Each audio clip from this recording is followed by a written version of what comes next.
बाळूमामाच्या नावाने चांग भलं। संत बाळूमामा उत्सव आदमापूर यावर्षी 26 मार्च 2025 रोजी आहे।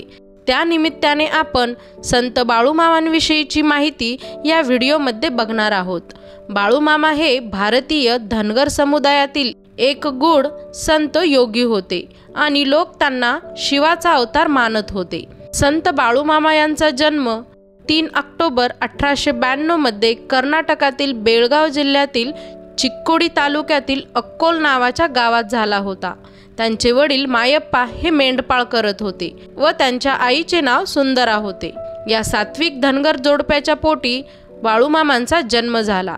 श्री संत सद्गुरू बाळूमामा स्वतःच्या कुटुंबात रमण्याऐवजी ते गरिबांची सेवा करण्यात, त्यांचे प्रश्न सोडवण्यात अधिक भर देत होते। त्यांनी त्यांच्या साध्या आणि सोप्या शिकवणीमधून लोकांच्या अनेक समस्या, अनेक अडचणी सोडवल्या।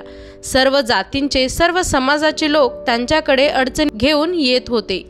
बाळूमामा अंधश्रद्धेवर अजिबात विश्वास ठेवत नव्हते।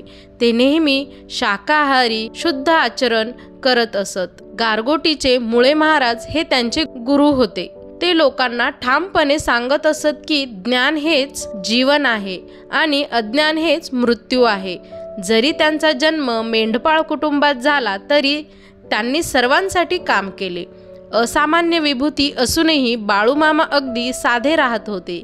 ते विठ्ठलाची भक्ती भजन करत होते। त्यांनी अनेक चमत्कार केले, अनेकांचे जीवन मार्गी लावले। म्हणतात ना, देव माणसात आहे हे तत्व पूर्वापार चालत आले आहे। त्याचे अस्तित्व माणसात शोधणाऱ्यांना तो नक्की भेटतो। काही व्यक्ती अशाच असतात।